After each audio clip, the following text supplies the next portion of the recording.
هذا اغرب شخص بالعالم.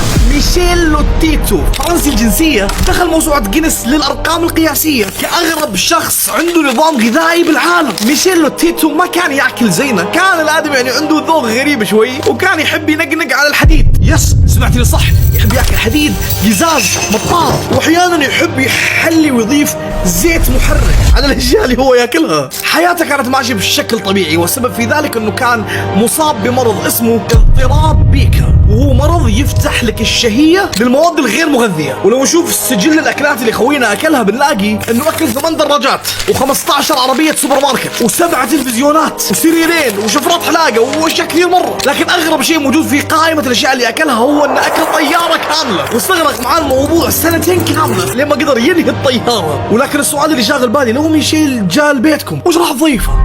اكتبي